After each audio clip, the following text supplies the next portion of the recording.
G'day Battlers and welcome to episode 62 of the G'day Battlers podcast. I am PvPSteve, joined by debbiepebble as always. Today is Sydney episode, which seems like very quick for an actual tournament episode, seeing as we only just did the Auckland one not that long ago. It was uploaded less than 2 weeks ago. So we're back. Wow, does that mean we have a routine? Let's not stretch it. Wow, look at us. Yeah, I have a terrible feeling that this schedule should not be adhered to. Don't expect anything in 2 weeks. Yeah, or more. So that's okay. Look, yeah, Sydney happened. Our third, I was going to say third regional, but it's not the right word, is it? Our third. It's so annoying. It's so annoying. What do you call it? Was it my video or I don't know, somewhere I called it like a regional level event. I think maybe it was in my Auckland video where I said the first regional level event held in New Zealand. I recorded another video where I think I called it a major, which we've never used in like the Pokemon Go space. A major. Yes. Obviously, it's all over other esports, but I don't know. Maybe we start moving in that direction. I don't know. It's annoying. Yeah. I'm unclear. So I remember when I was casting with Fish on a Heater, and he said like the third regional or something along the lines for Oceania, and in my head I was like, for that split second, I stopped talking because I was like, that's wrong. But yeah. The third one we can get big points in Oceania. Let's put it that way. Yeah. The third chance for an auto qualification to Worlds. Yep. I suppose. Yes. So, yeah, that was last weekend. Obviously, we missed you. See you on the live stream because you were, Mighty Mouse, Electric Mouse, whatever in the background. Plugging on things. My face popped up in one of the caster swap videos. A few. So you had your. Oh, you're right. Actually, Welma one, the one that you made. Yeah. You had. Oh, what else was there that you made? It was the Brisbane recap, but my face didn't show up in that. But no, it did because you casted. Oh, because casted. Yes. Oh, did I show up? Oh. Yes. So in the beginning part, so you in that one, and then there were my segments. So Auckland video, obviously. Oh yeah. And then the World's Competitors one. Yes, World Competitors one. So it did pop up a few times. I made 4 appearances. I'm famous. Yay! On your own stream. Wow. Let's go. I've made it. I've finally graced the halls of twitch.tv/PvPSteve7. Wow. I made it. But all those viewers were like, wow, it's Steve on his own channel. Wow. Oh, he's actually doing something in this event, huh? Yeah, so I was very much in the background. I was just ESL and we didn't really it wasn't necessary to come up with a title for it. I didn't know what the title was for it. In my head, broadcast lead made sense. Because producer is a title producer is a title that I feel like is used wrong. Like it's almost incorrect in how it's used in Pogo speak, in that I think of producer and in Pogo land, and it's like someone like Miss Mystic who does the physical clicking buttons in OBS. Right. But in what seems like more of a reality setting, the producer is like the person sort of behind the scenes that puts all the pieces in place. They're sort of in charge of everything. Where Daniel Zanieri is, producer. But he's not clicking the buttons in OBS. So I don't know how to square that circle, but I don't know. I in my head I thought it was more like Miss Mystic's role was broadcast team, so part of that broadcast, and producer was the person above it, overseeing everything. So the managerial role of it. I mean, I feel like that's the correct definitions, but it's just not how we use production, I guess. But regardless, I was just the guy in the background, putting things in places, putting out fires, running the communication lines and all. But you were on a team caster. I was. So we went to a roster of 3, which we haven't done before in Oceania. And I wasn't sure how it'd go down. Obviously, never done it before. But it was with Fish on a Heater. It was with Stumpy. What is his numbers at the end of his username? 2517. 2517. As he exclusively wants to be referred to as. I see. And Yeah, it was good. It was good. We did some practice beforehand, and I really enjoyed. Like they're good. They're good guys. It was easy, and the fact that we've also everyone's casted at some point, so it wasn't anyone fresh going in. It was just okay. We just roll with it. It was good. Everyone was in their little little jackets, little blazers. Yeah. Obviously, it was not held at the ICC, so I don't think we have really talked about location wise. No. No, I mean, we haven't talked about Sydney much at all because when we recorded the last one, the announcement hadn't gone out of what the deal was and whatnot. Yes. So I guess we can sort of start there in some sense in that, the announcement went out. It was Go Stream, VG Stream, TCG Stream. Go and VG both had 3 casted. TCG had 4 just because it was their first time. So it felt, reasonable to give them a proper leg up. Yes. Don't give them the hard yards. And I won't give the gory details here, but basically there was a last minute swap where the casters were originally supposed to be in venue like we have been for all of the other ones, or maybe not all the other ones, all of them except the first one. And this one was a little bit more akin to the first one in that we basically had to scramble, and there was some meeting rooms at the Novotel, which was like a 10-minute walk away, so that all of the casters were set up in, which I guess pros, they were pretty decent rooms. Yes. Like they served the purpose well. They seemed fine. The tech all worked. There were enough PowerPoints, yada, yada, yada. Correct. Other massive pro is that even when like the VG guys and the TCG guys, the room was right next to each other, there was no audio leak at all. You could not hear what was going on. Correct. One wall away, which is crazy, but like really, really good. So very impressed by that actually. And like the staff are lovely as well. When they were sort of helping me do stuff. The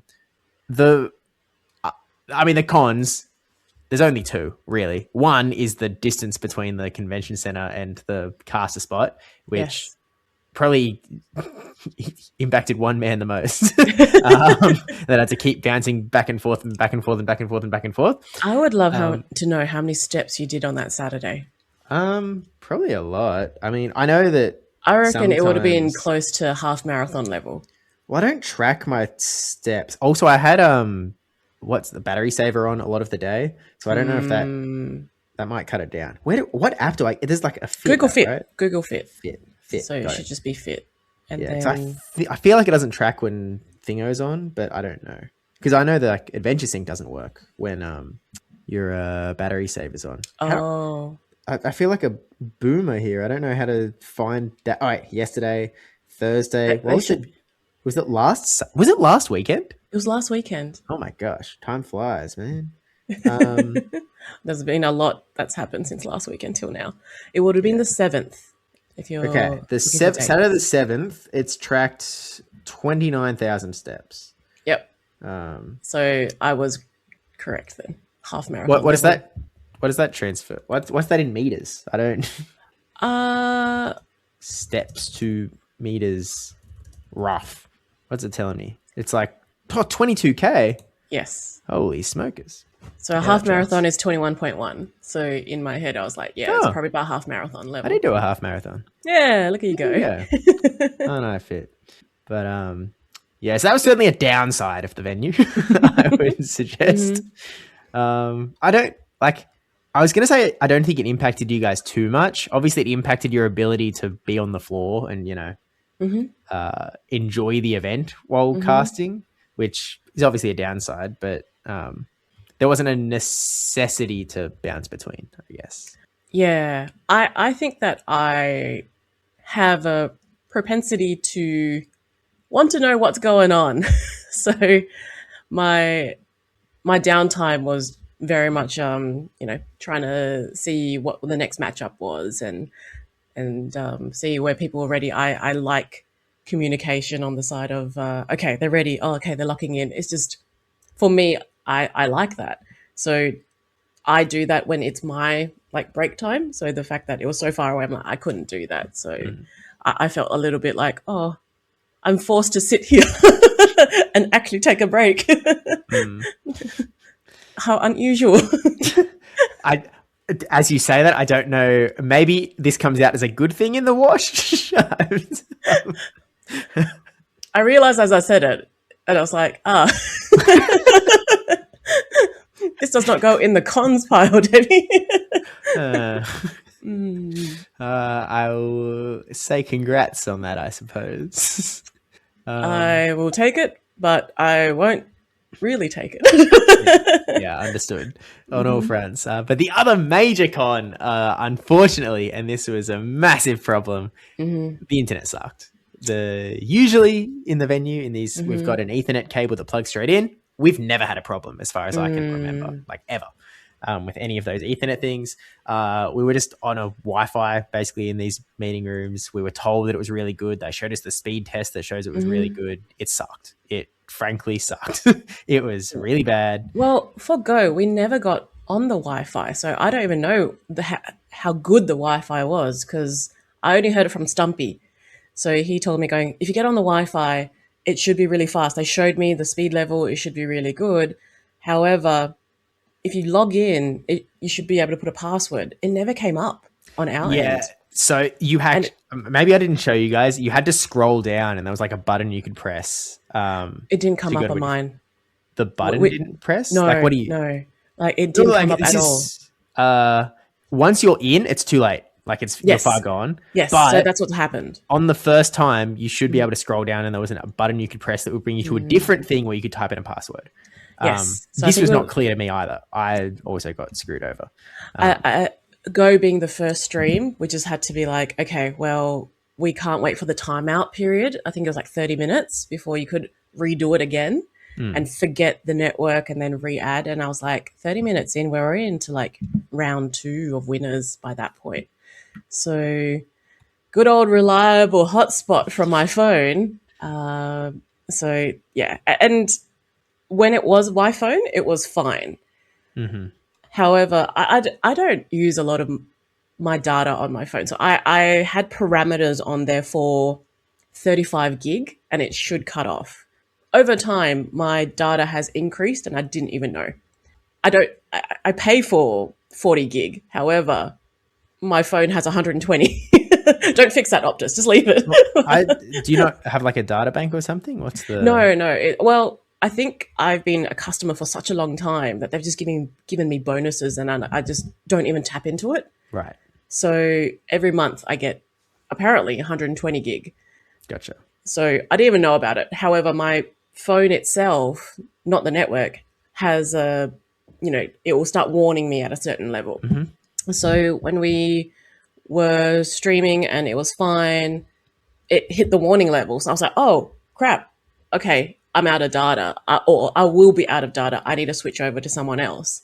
So when we switched over to Fish on a Heater's data and used his hotspot, it was really bad on the audio level. I did have a watch back and I could see segments going, okay, that was Fish's hotspot. This is Stumpy's hotspot. And by that time, I could have rotated and looked at my phone going, oh, I actually have more. Okay, don't worry, guys. Let me get back onto my hotspot. So the finals would have been fine, except for one moment when I left the room because I was really excited about Jai. With the bracket reset. I watched the finals for the first time today. And yeah, you can see where the internet just like leaves. It's like, it wasn't in a battle. So like, no. Breaks, it was fine. Yes. But I was like, I know exactly what happened here. It was very much me leaving the room trying to find Steve, because at that point you were there, but then you left just before that happened, so you weren't there anymore. I think I was helping pack up VG, maybe, or collecting VG caster room. I think that was what I was. Either that, it must have been what I was doing. You went in the hallway at that point, so I was like, "Oh, he's not here." Then I was like, "Oh no!" Quickly went back. I was like, "Okay, sorry. That was me." Wouldn't usually be a problem because we would have an Ethernet cord. Yeah. And the same thing happened to Stumpy as well. He was talking to the hotel staff to get something set up. I forgot what it was. Maybe the aircon in the room. And he had to step out because he was talking to them. He had his phone in his hand. So our internet dropped from that point. So that's when I jumped in as well. So there's a lot of be right back screens. I laughed at someone's comment in chat going, is the caster room right next to like a radiator or something? I was like, no, it's just this. But you know, again, we go people, we manage, we'll make it happen. Look again. So I guess anyone that watched the stream and there were internet issues, that was sort of the dealio. Like it wasn't necessarily our fault. It wasn't ESL's fault. It just unfortunately it was a hurdle that we had to clear, and it is what it is at the end of the day. But shouldn't be something that impacts us in the future. But no, cool. It shouldn't. I think if we had more time or lead up time beforehand to test these things out, could have obviously skipped all this. However, hindsight's great. So yeah, it is what it is. And you know, the other guys, they did get onto the conference Wi-Fi, but it just wasn't very good for them. Oh, it was still rubbish as well. They ran hotspot as well. Oh, okay, right. So. Yeah. It do be like that. I think like it ran fine for a while and then it just didn't. It's just the go. Perhaps it capped out at a certain throttled point. Or who knows? Unfortunate. Yeah, but that is what it is. I mean, I guess they must have some sort of security feature in there so that they don't just get like their internet just gets completely eaten. Like someone basically DDoSes their internet. I don't know. But anyway, other than that, I think the rooms ended up pretty good. It was great. It had a bathroom at the back, which I thought was amazing. I thought I had to go out in the hallway to use a bathroom, but it was actually in the meeting room itself, so I could, freshen up. And it had dual aircon, so it had aircon for the room, and then it also had like a split system, exactly where we were casting. So it was great. As the banner was behind us, it was blocking the room aircon. So having that split system there kept the room real chill, and it was very cold, which is to Debbie's liking. I think the only person that made note was Fish, and he was like, "Oh, it's getting real cold," and Stumpy and I were like, "Yeah, it's great." Yep. Yeah. Maybe it was good I wasn't there. But, I should emphasize that Sydney was humid. Sydney was very humid that day. It helped having that, especially in the beginning of the day. By the end of the day, it did get very frosty. Running around and doing things in the beginning, it was helpful. Yeah, throw that onto me bouncing back and forth in the morning when it was humid also made it extra bad. And at one point I was trying to bounce back to the hotel as well, which was like another, I don't know if it's 10 minutes, probably less, but with your legs and the way you walk, less. I mean, yeah, I guess. But yeah, so it was a lot of bouncing, carrying stuff around. I got sweaty pretty quick, so I changed shirt. I got given a staff shirt at some point as well, which was beneficial because it was black. So I don't think I got crazy sweaty in the black shirt. I was definitely sweaty. Day one for sure. I could tell that you were sweaty, but because it was black, it wasn't really like obvious unless you were looking. Yeah, but it is what it is, I suppose. So I guess that's sort of the preamble to stream stuff. I guess travel was sort of a like there wasn't really too much to talk about there, to be honest. No, I mean, I made it to Newcastle for a day. Oh, true. I got to take the train ride that you always talk about. Yeah. It was very nice. Very local. It's a nice train. Really annoying, just the few bits where there's no service. But the thing is, I didn't even notice because I was looking at the scenery. So the no service areas were very close to the waterfront. Yep. And I was like, oh, this is really nice. So I didn't even notice because Agent Magikarp mentioned that as well. It's like, oh yeah, there's no service in a few areas. I'm like, was it? Also, thank you, Agent Magikarp, for the ride to Sydney. Yeah. Shout out Newcastle, I suppose. I got to see all of Newcastle. I saw you. All of it. I saw Zoe. I saw you. I saw Agent Magikarp. Who else is there? That's the list. That's the list. Yep. All of PvP Newcastle. Yep, pretty much. Or go. They actually attends regionals, I suppose. I mean, Sesh Ketchum. He didn't come to Sydney. He mustn't have. So I don't think I saw his name pop up. I would, but I don't think I've met him.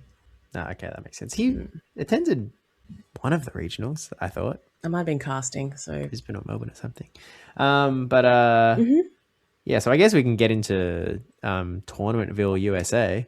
If Now, the odd bit or the oddity of me sort of like running around like a headless chook for the entirety of Saturday up until like 1 in the afternoon. It's actually 1:13. I kept saying it. 1:13 p.m. was the time when it went from like everything is on fire and everything needs to be fixed to okay, we're kind of chilling now. Excellent. But that does constitute most of the Go stream.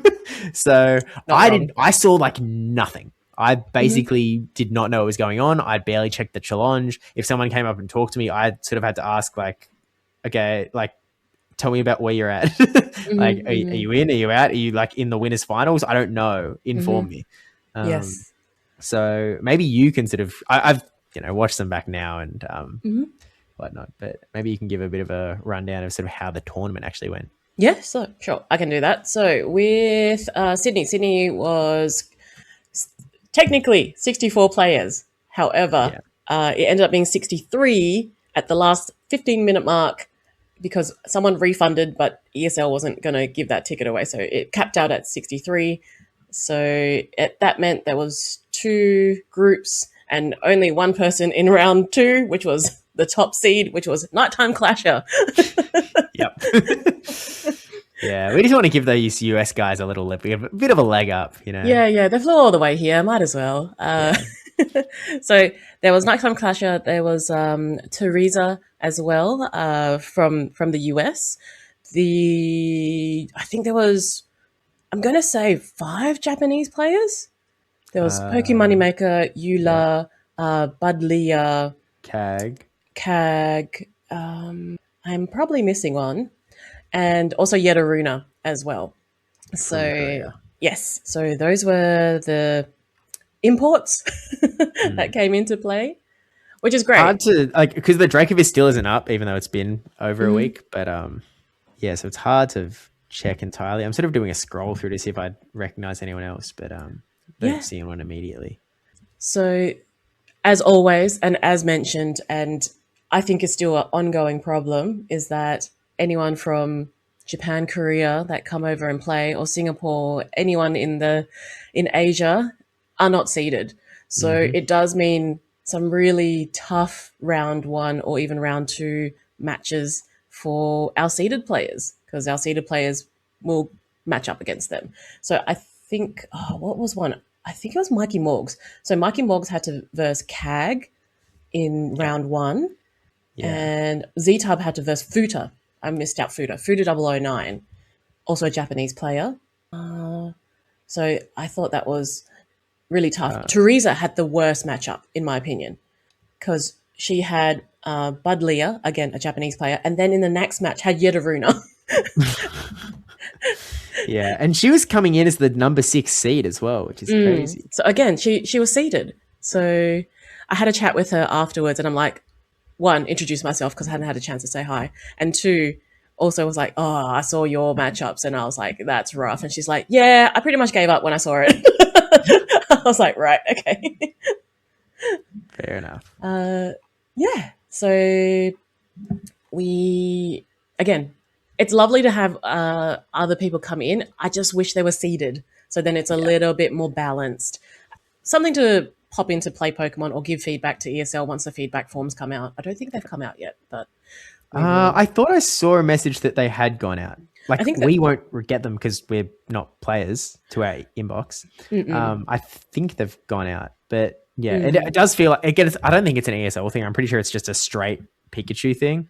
But it feels so obvious to just apply points in the background. I know that they can't gain points. I know they can't gather them. They're not going up the leaderboard. They're not getting travel awards, but just award them in the background. Give Poke Moneymaker his 1,000,000 points that he's like racking up at these tournaments so that he's seeded appropriately. Correct. And that's it. It just feels like the no-brainer. Maybe it's coded wonky in the background where like that will mess them up on travel awards, but surely that bit has to be like a little bit manual. I don't know, or they can flag it or something. It just feels like, and the unfortunate thing as well is that it dramatically impacts Oceania as opposed to any other region.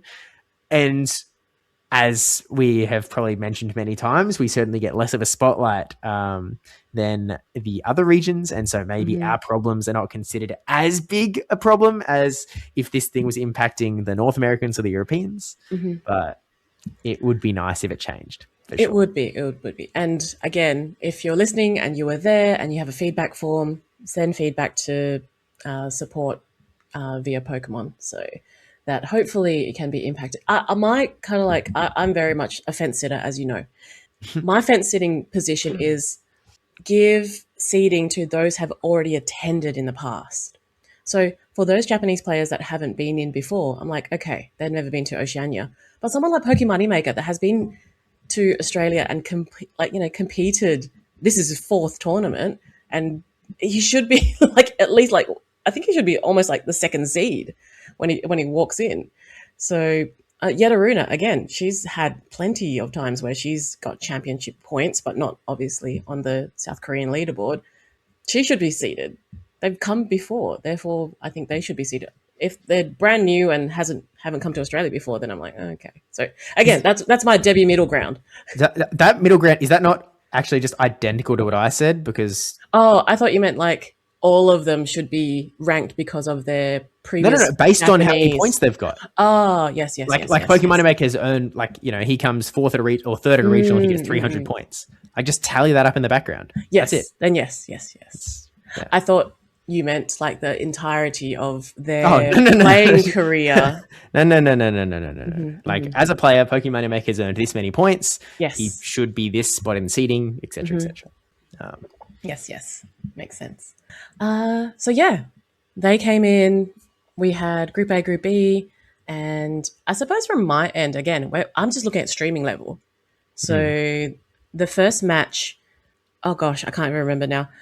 Because I did cast it. I can't remember. It was Mikey Morgs versus DJ Power. Yes, because it had Michael Morgan and Declan Power on the screen, and I had a chuckle because I was casting with Fish on a Heater, aka Michael G. Morgan. Which by the way, okay, this is probably where we have to say it because I haven't said it anywhere else. I didn't specify in the replies. There was a lot of discussion that like, haha, graphic oopsie. It's not graphic oopsie. It was legit. In the past, Fish has gone by his real name. This time around, he said that he's got a new stage name that he wants to use, and it just happens to be Mikey Morgs' name. So I don't know what to tell you, man. That's bring it up with Fish in a Heater, I suppose. At least he's got the G in there. Otherwise, yeah. I don't know what Mikey Morgs' middle name is, but let's just hope it's not a G.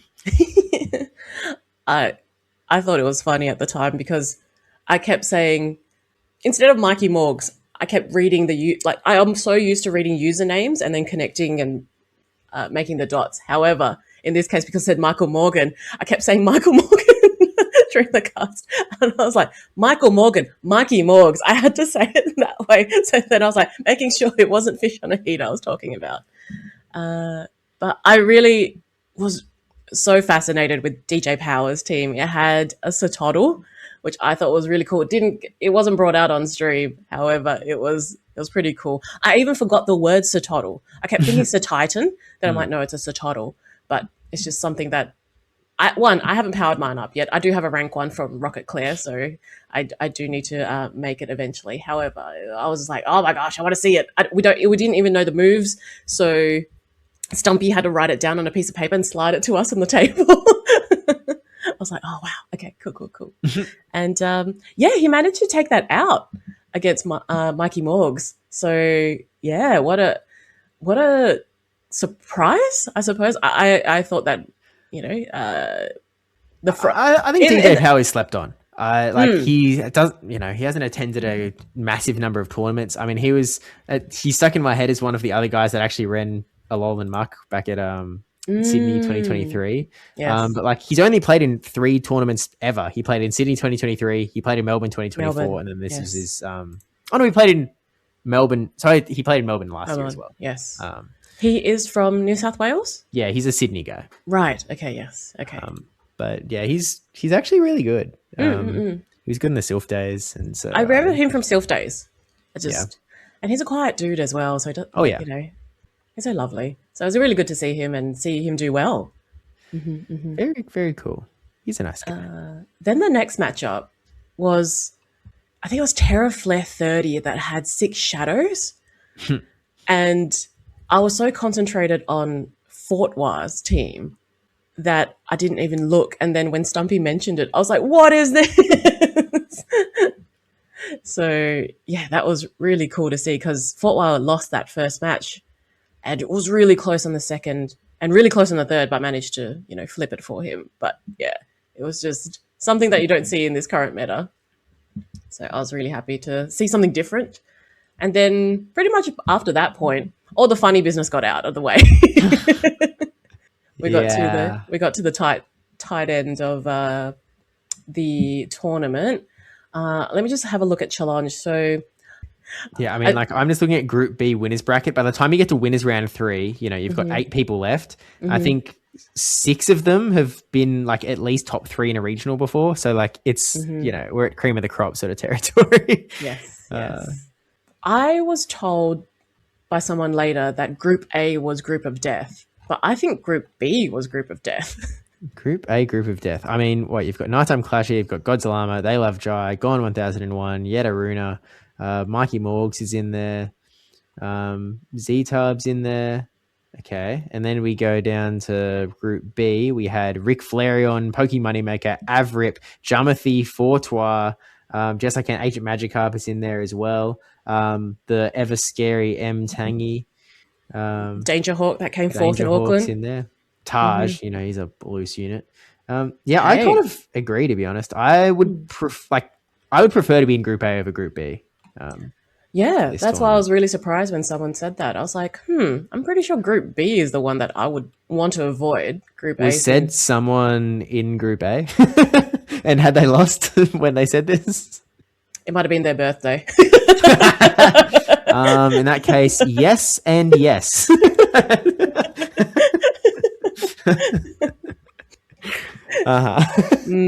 Just a thought. Just a thought. But actually, there are a few other Japanese players in that bracket as well. To be correct, fair. yes. But so, yeah, I don't know how. I don't know how to break it down, Steve. I don't know how. Yeah, sure. I can sort of go high level then. So obviously, it very much did become cream of the crop as things went on. We had our actually, you can probably sort of go to the top 8 of the tournament in some sense. I mean, actually, in the top 16, we had a few breaker inners. Atomic Penguin, it was their first tournament. Yes, they hit top 16 straight away. Fish Nahida was going to have Atomic Penguin as his play to watch, but then I sort of said there was a space for an accomplishment on the graphic. And he didn't really have one because he hasn't played in a tournament yet. And then he also needed a photo. Next one. I mean, next time he definitely has an accomplishment, ready to fire, which was cool to see. Tony of Pride also hit top 16 for the first time. He did very well in his last tournament as well. I'm quite sure. Oh, no. In the Cup. He did very well in the cup. And that brought it to my attention. I was like, oh, okay, cool. It's a name that I don't recognize from. I'm pretty good at recognizing usernames and being like, oh, okay, who's where, like from, and I was like, oh, who's Tony of Pride? Yeah, he's a nice guy. I'm a fan. I think I met him for the first time at that Fortress PvP that showdown. What was it called? Cooldown event that Niantic hosted last year. I think that's where I first met him. I knew him before that, but I think. And then, in the top 12, we had Jess I Can, Godzilla, Fortois, Gone 1001. Into the top 8, we had Rick Flareon, Yetta Runa, which I'd like to see her succeed one time. She's so good. I want to see her get back to Worlds. But yeah, I need to add something with Yetta Runa later. But yeah, I feel for her. Like she had, I wouldn't say a poor time in Sydney, but yeah, Okay, I'll talk about it now. Basically, the next day was the Cup. Oh, yeah. And the Cup, she registered for the Cup. She didn't enter a team for the Cup.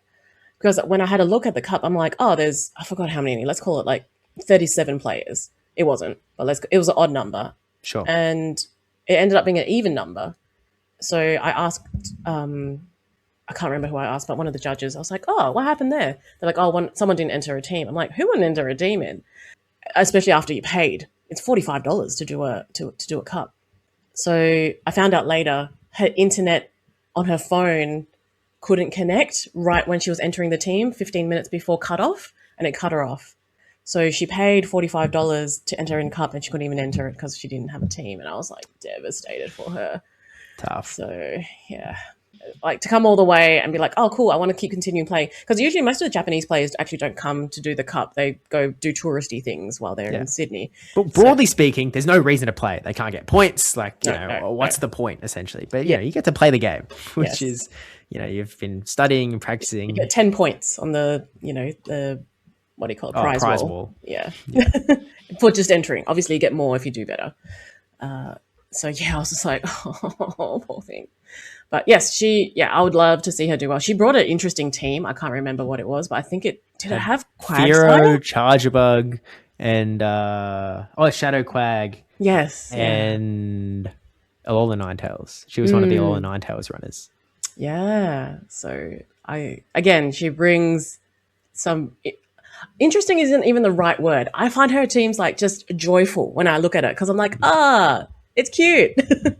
Maybe not the Firo, but it's cute. It's unique. Always. Still remember her Seed Bomb Morpeko fondly. And then your top 8 was rounded out with Avrip and Z-Tub, putting some big points on the board. And then we sort of get to the top 4, the sort of clincher of the tournament. So we had the group winners finals was Nighttime Clasher versus They Love Jai. Excuse me, where Jai was able to come out on top, taking down the LAIC champ. And then on the other side of things, Jamathi, he took down Avrip, who ended up losing in losers, I suppose. So in the end, once you sort of go to the final stage of the bracket, Nighttime Clasher did get knocked out sort of straight away by Pokemoneymaker, which I think in some sense, like I talked to a lot of the guys, because again, at this point of the tournament, I had a little less work to do. Yes. Until the stream started wrapping up, and then it was all pack up time. But so I had a little bit more of a chance to talk to people, and the sentiment going around was, the bulk Australian audience wanted an Australian that hadn't won before to win the tournament, because that would give an extra invitation to the World Championships to Oceania. Correct. And so when everyone saw Pokemoneymaker versus Nighttime Clasher, everyone was kind of like, yes, one of them is going to get knocked out.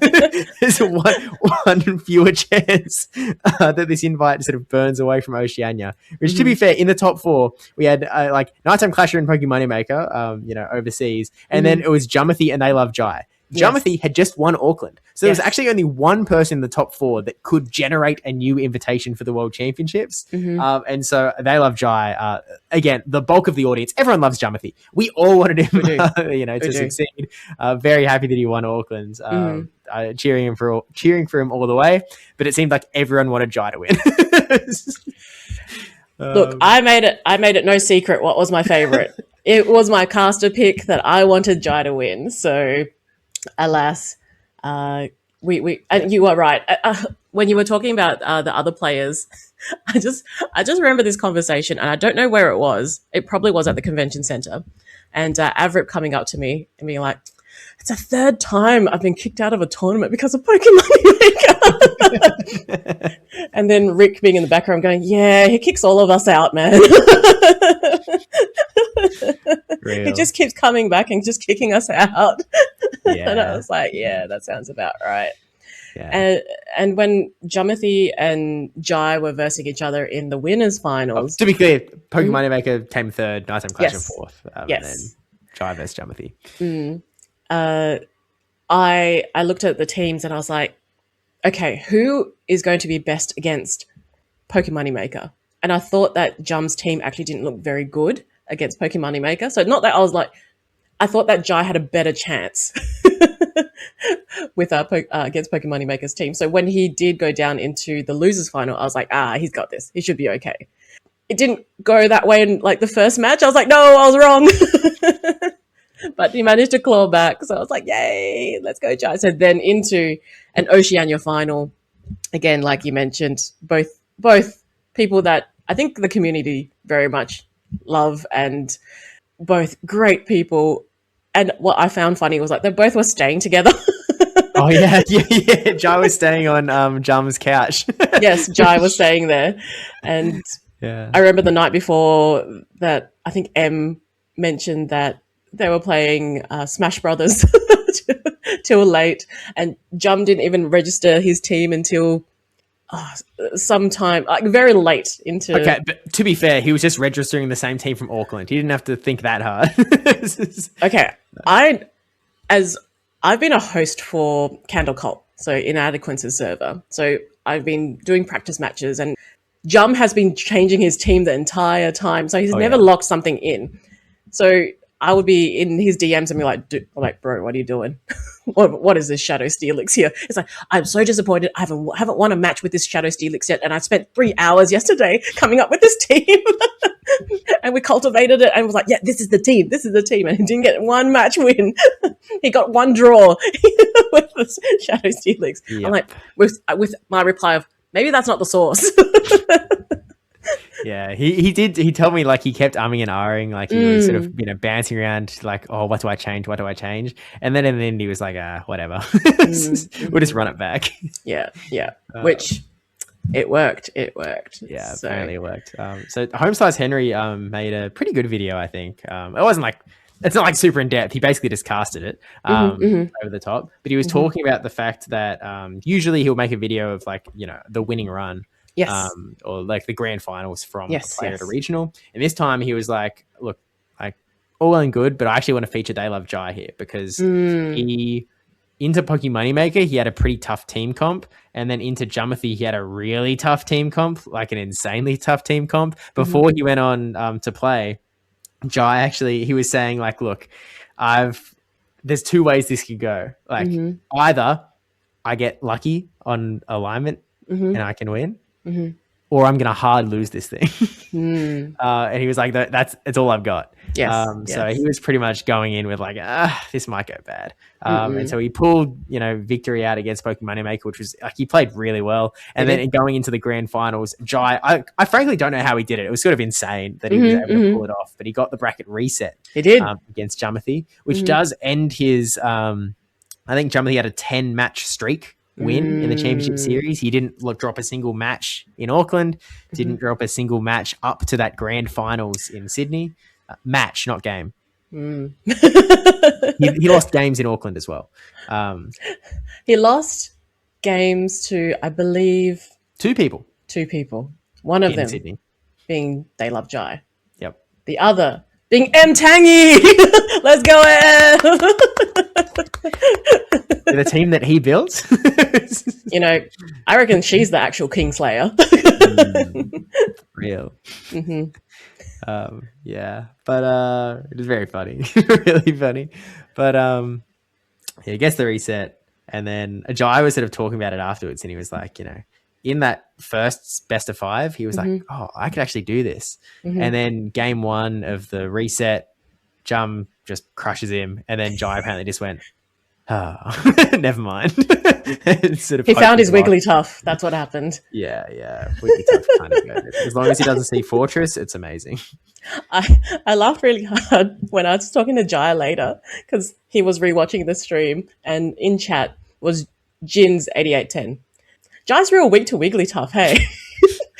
And Jai's like, yeah, obviously. Well, actually, he said other words, but I won't repeat. But I was like, Jins. just rubbing it in. But look, all that to say that Jumothy was able to come out on top and become the Sydney Regional Champion, the second ever Oceanic back-to-back champ after Yakko. And a really cool story on the whole. Obviously, part of us is like, oh man, would it be nice to have another invite, but who cares? It's whatever.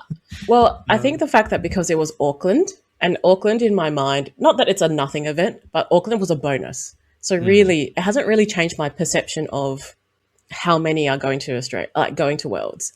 Because in my head, it was always 13, like hopefully 13. Yeah, so heavy emphasis on that, hopefully.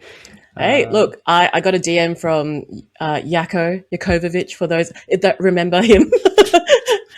And he wants to see Jum do it. He wants to see Jum do the back-to-back-to-back. So he's, really wants to see him do well in Melbourne and hopefully take that mantle off him. I did ask Yako to come out of retirement.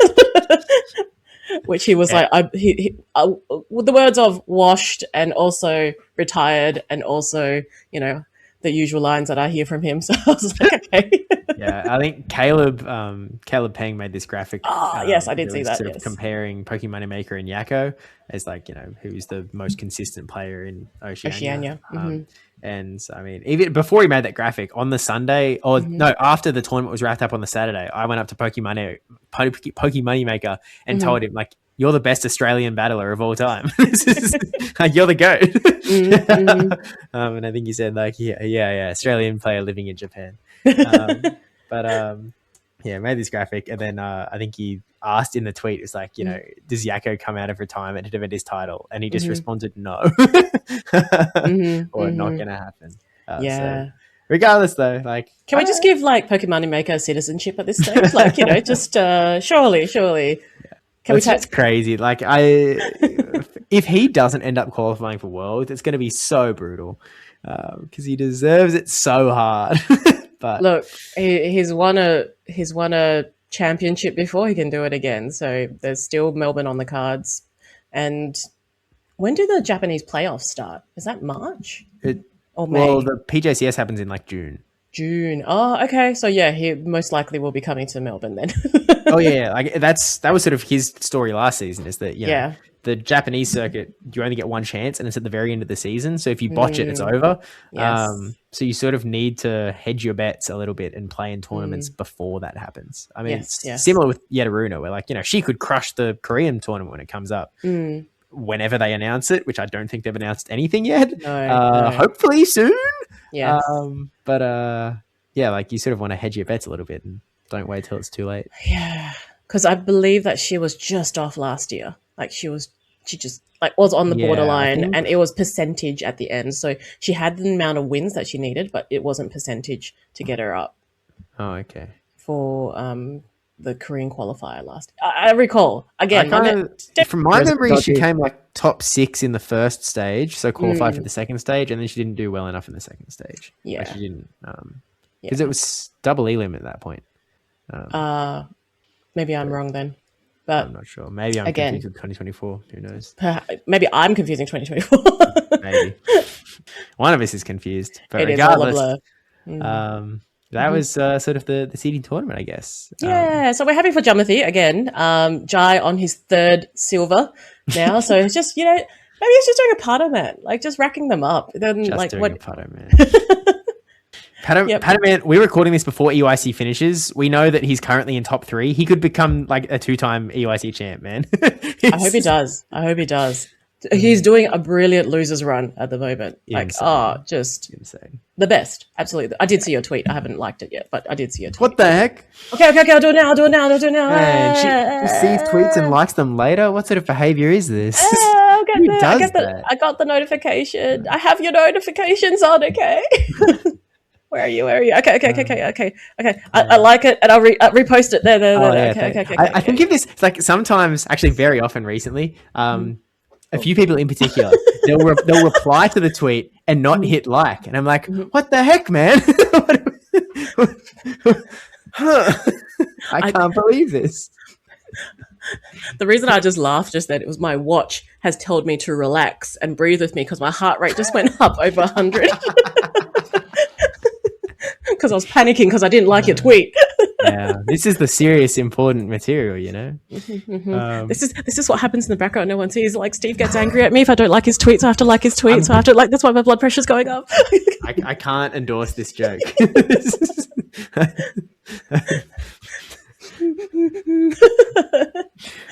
Anyway, so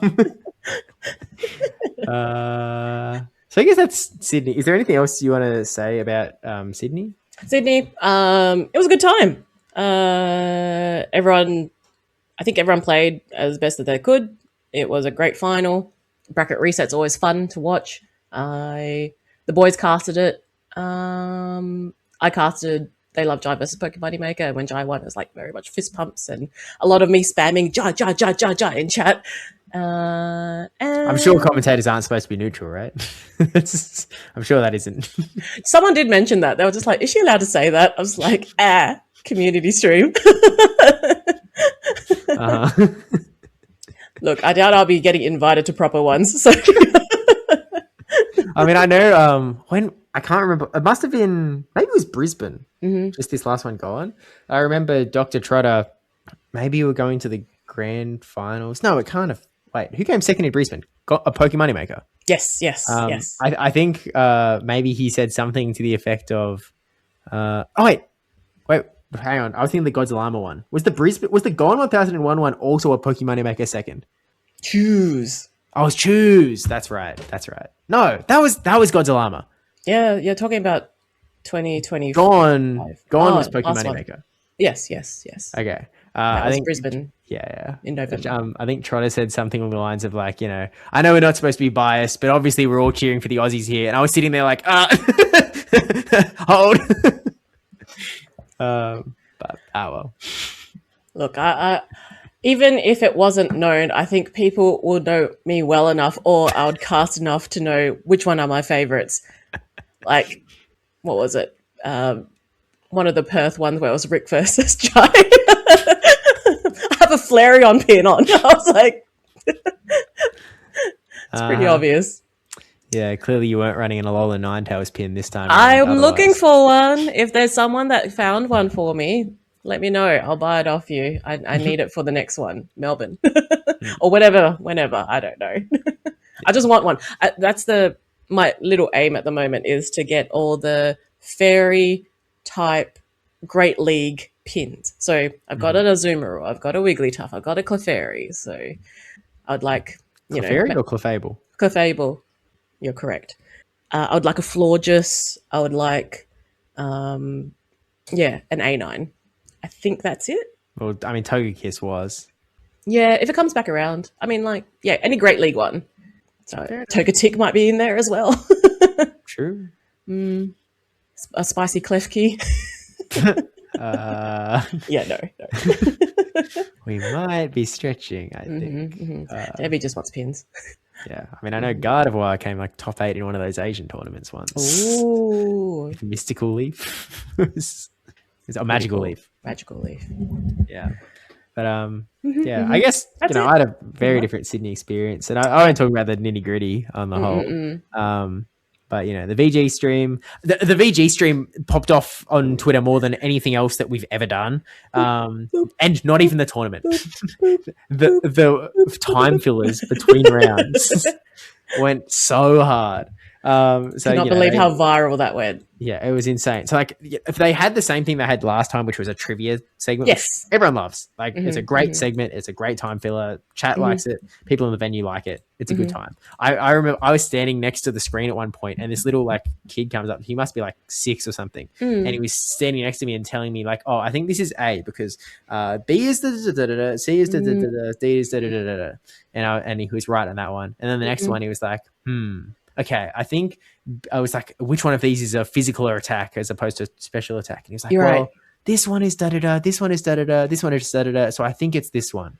And then he was like, it was wrong. And I turned to look at him and he'd already he left, but after he said it, he didn't even wait for the answer. He just walked away. And I was like, oh, you'll never know, I guess. A 6-year-old that plays Pokemon, attention span? Yep, pretty much. It was cute though.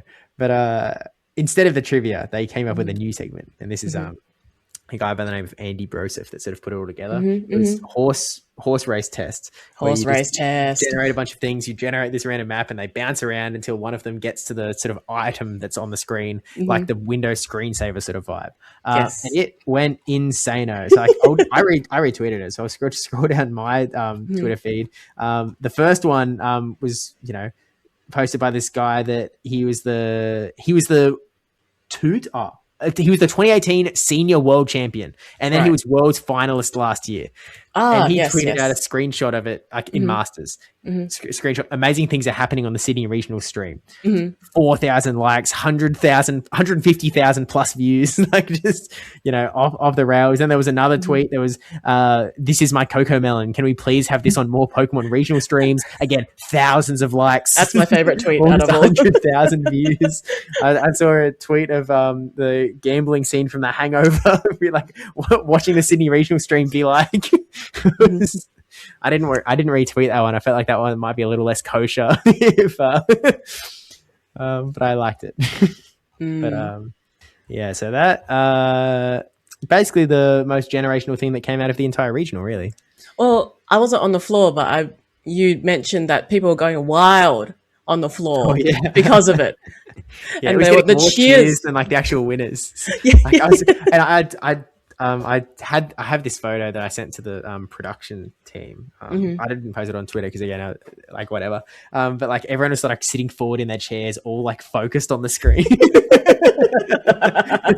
I saw that. One guy came up to, like, you know, his friends were all sitting down watching, and he came up and was like, "What?" I heard him say, "What is this?" And and one of them said, "The best thing ever. Sit down." I forgot who told me, because the Go team were watching the broadcast, and obviously you've got all three screens. So you've got Go, you've got TCG, you've got VG, and Godzilla was sitting closer to the VG screen, and he was so fixed on it that he was just like, why are we not watching this? So while the casters were on chatting, he's just like, oh, like he was apparently so fixated on it. I was like, yeah, we've hit a certain crowd with a certain brain type, and just like the beauty of it. I was like, right, okay, this is for everyone. It was pretty funny. TCG stream was insane because there was some problems getting started, but once it was up and running, people that like sort of vaguely looked over every now and then, most of the time the stream was down.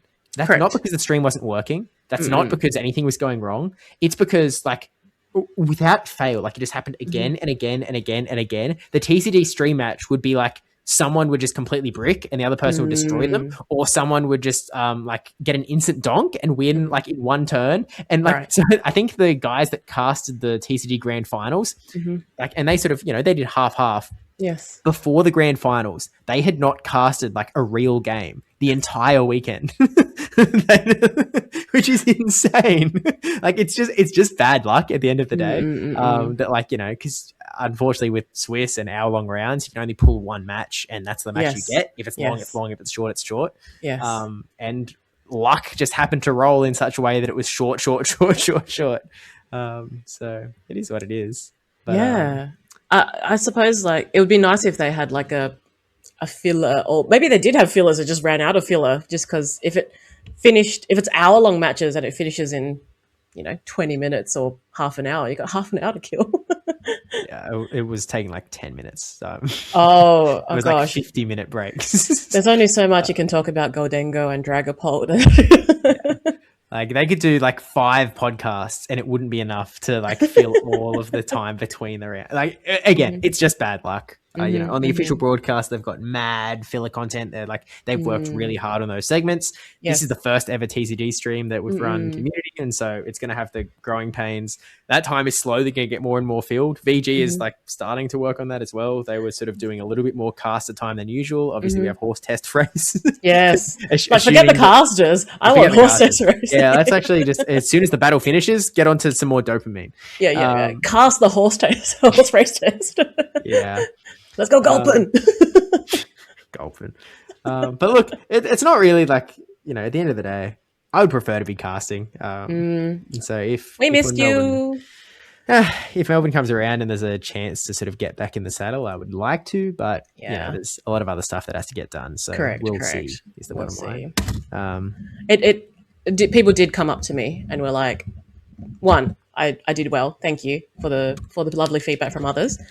2 was like, really miss Steve. It was just, it seems like it didn't seem like a Oceania stream without Steve. Like, it really felt like there was a big gap because you weren't there. And I was like, yeah, I mean, he you know, I could talk about all the lovely things about you, but at the end of the day, I think most people expect you to be on your stream, on your live stream for an Oceania event. I was like 4 times. Don't you remember?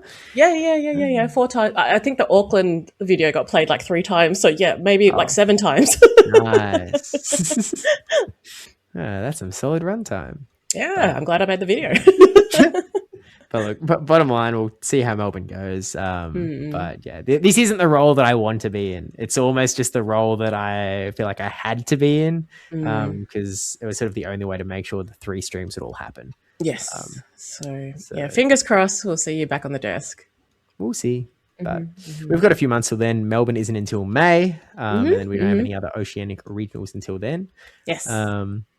So I guess we've sort of got a couple options here. We can sort of quickly touch on Santiago EUIC. We could talk about dolphins for a while. They're pretty cool. I love dolphins. Big fan of the guys. Do you find that, like, when you were in primary school, was there just like one person that was really into dolphins? Nope. Because like I found that when I was in primary school, there was one chick that was into dolphins, and there was one chick that was into horses. Like that was their thing. No, just me. Okay. Yeah, I have a terrible feeling that isn't going to be a universal experience. Let me know. Let me know in the YouTube comments. Did you have a horse girl, and also did you have like a dolphin girl? Horse girl is obviously way more common, but dolphin, I don't know. I'm not so sold on that one being as ubiquitous. Yeah, no, we had a dolphin girl. Her name was Lauren. Man, we spitting governments over here. Hi, Lauren. She ain't got to watch this. Hi, are you the Lauren that Debbie was talking about? Do you like dolphins? I changed primary school, so you don't even know which one. Yeah. Anyway, look, we briefly touched on Santiago. There's no stream. Not even like what they did for the last Latin American one, where you can like co-stream it. It's unfortunate, but you know, we had a top 8 with Elche, Desynced, the Carlos 28, Ice Chris, Emilio, Decupe, Memi Gurr in second, and Andy Cobe taking out the big first. And this isn't a guy that a lot of people are super familiar with. I met him back in Buenos Aires last year. Should I don't know. Should I start saying Buenos Aires? Oh, I don't know. It's a vowel sound I can't quite pronounce. But he won that stacked cup the day before, 2 days before. The one you got points with? The one that I got. That you beat Marto? Yeah, that one. It was like filled with IC champions and regional champions, and like it was crazy stacked. And like, you know, Ash was in there. He was top 8 as well, I think. Yeah. But you know, all sorts of insano folk. And he won it all. So I was like, oh, this is a guy to watch out for. Yeah. And apparently he is, because he is now a regional champion. Yeah, it's a regional as opposed to a special championship. So super cool. He was running Malamar as well, which I would have loved to see it battle. I don't know necessarily what it does. Obviously, you know, you're going to find good matchups into Licky Lickies and Fireits with Superpower. Maybe Gurr happened to be running Galarian Corsola. So I know that Foul Play was going to be good into that guy. There was a Gorgeist in third, so it was good into those as well. And Polion, you've got Superpower for. I guess there's nothing, like, it's only the Charmers that you're super scared of. Even Azumarill isn't that bad of a matchup for Malamar. Correct. Yes. So maybe it's kind of just good. Although there was heaps of Florges in this tournament. Like, Florges is absolutely everywhere.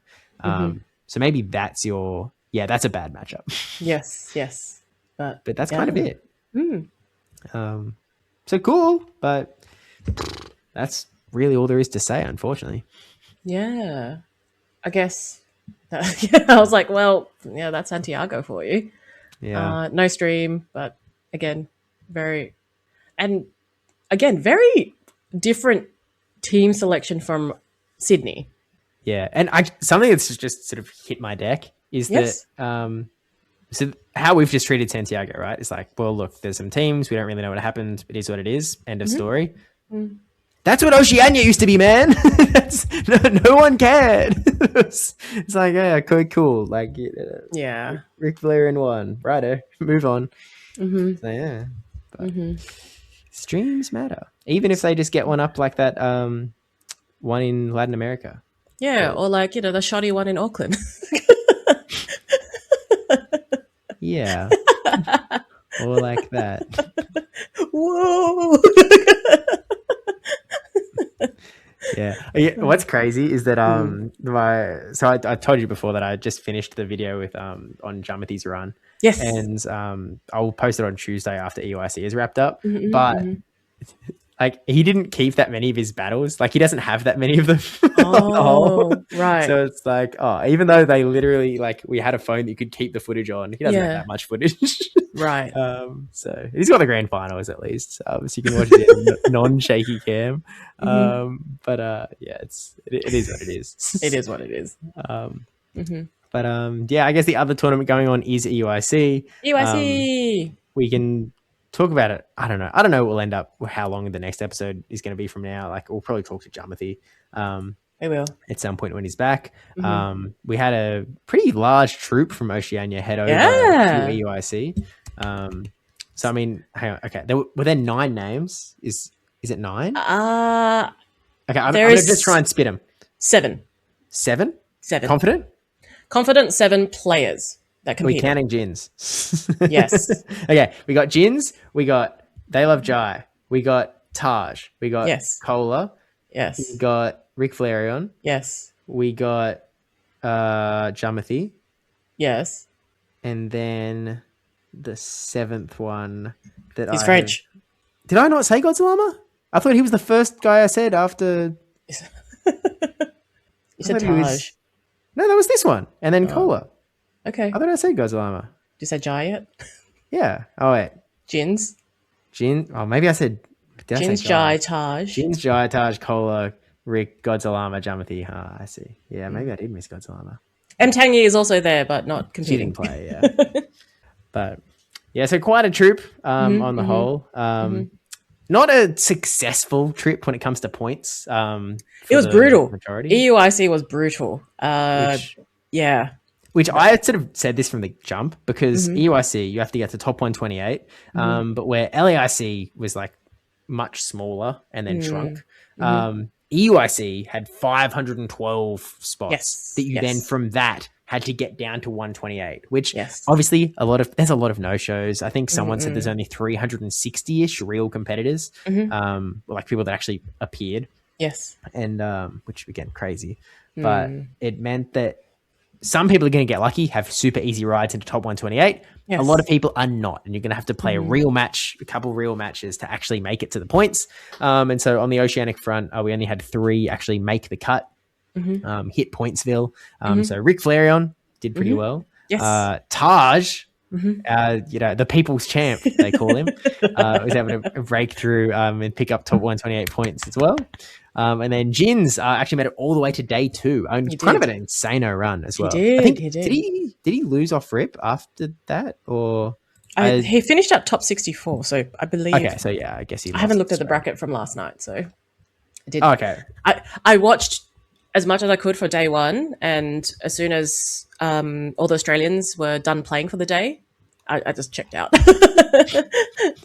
So I haven't caught up since. So I haven't watched anything after that. Yeah. Okay, if I just pull up the bracket and I control F Jins, he lost in losers round 7 to Nezabethan. Okay, so then yes, he lost on the first match in day 2 because he was lined up against Nezabethan. Gotcha.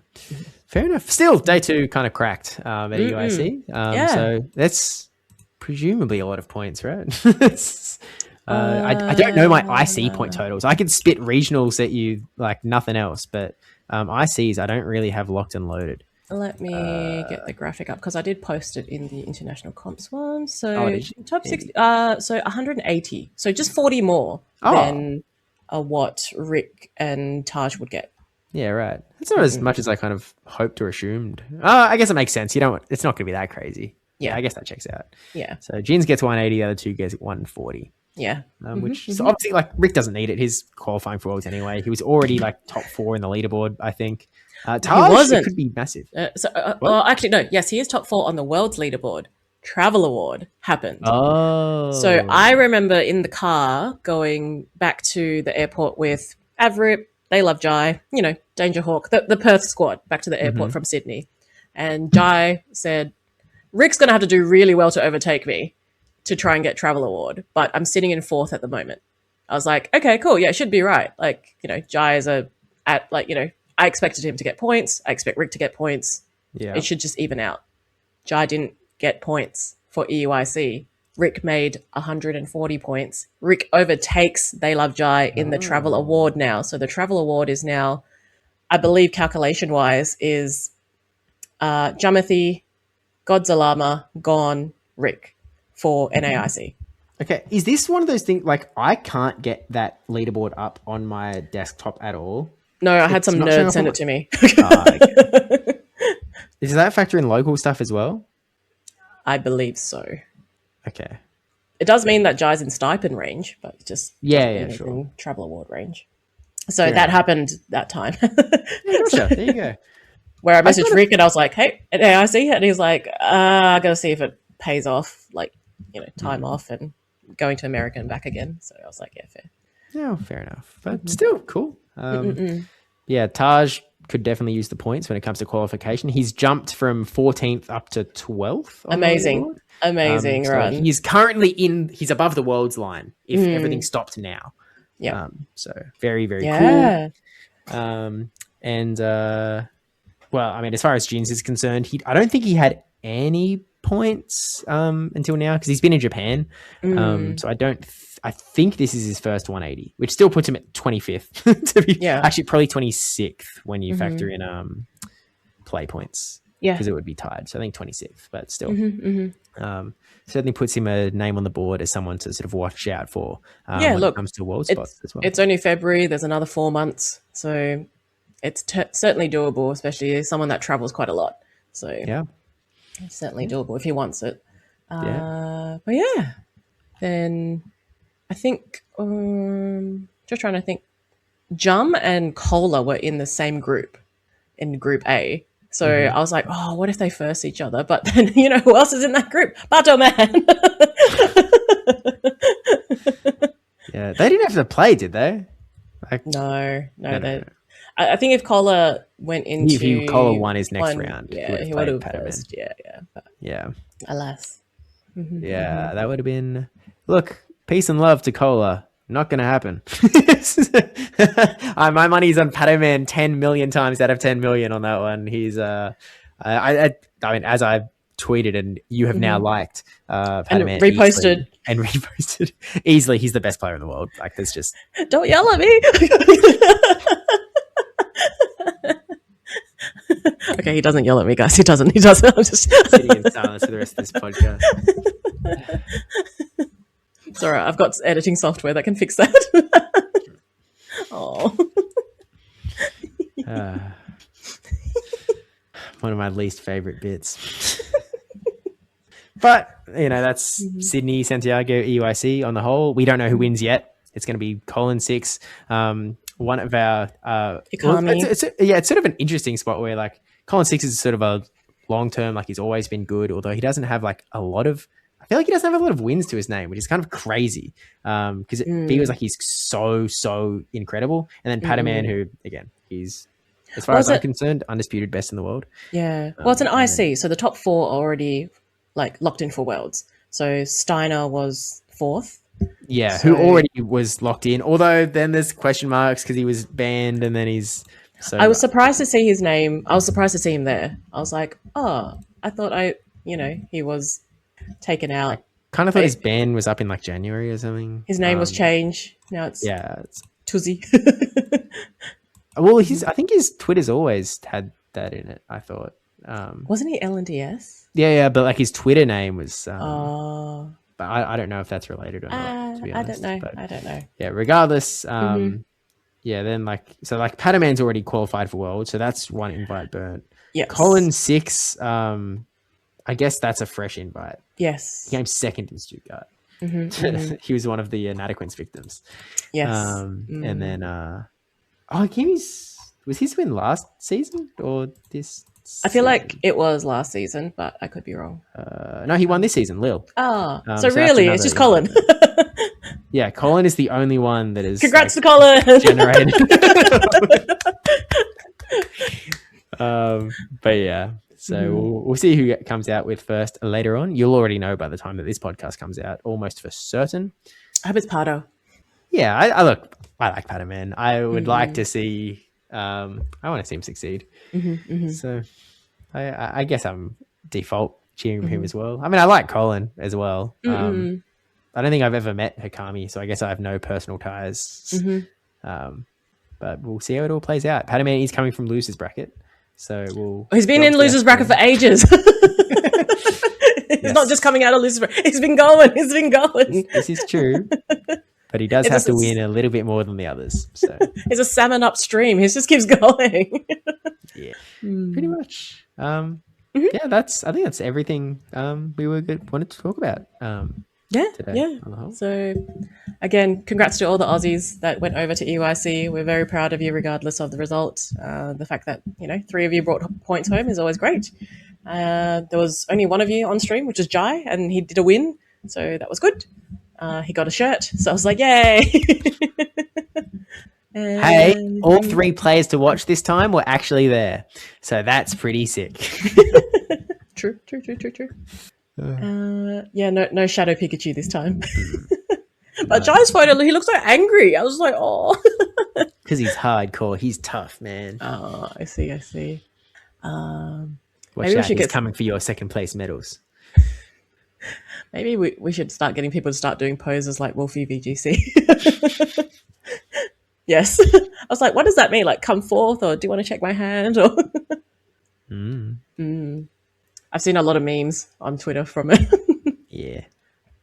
Yeah, that's pretty much it from that front. So Sydney, Santiago, EUIC, we will be on pause after that because I don't know what's the next region. Oh, Seattle, I think, is after. Yeah, there's because every month, there's a Latin American and an Oceanic. Well, not an Oceanic, a Latin American, a European, and North American. We still have the North American to go this month. So yes, yeah. So I do see some people practicing for Seattle, and that's pretty much it for this month. So yeah. So I don't know when we'll be back. We'll wait and see. Hear from us at some point. Subscribe with G'day Battlers and all the things, especially YouTube, even if you don't watch over there. Please. I would like to, yes, we want to get to the point where we, start earning money. But even if we just get to 100 subs, that'd be nice. So now? I think we're at. Let's date this podcast. We're at 77. 77. So pretty good. So use your your YouTube account, use your grandma's YouTube account, all the other YouTube, I'm sure most people have more than one YouTube account. Just sub them all. We can't blow up to a gazillion subscribers because I feel like that's against YouTube TOS. So let's hope this stays under the radar. Your grandpa's one, your grandma's one, your aunt's one. When you go over to your say you got a family gathering coming up soon, just go into their accounts and just G'day Badlers, just subscribe. We'll appreciate it. I'm saying nothing. I know. It's okay. It's all YouTube mods. It's all her. I didn't do anything. I'm a victim. There's nothing. I will take it. It's fine. Otherwise, I have less on the line. Less on the line? What's that supposed to mean? Nothing. Anyway, we'll see you guys all in the next one. Alrighty. Bye. Bye.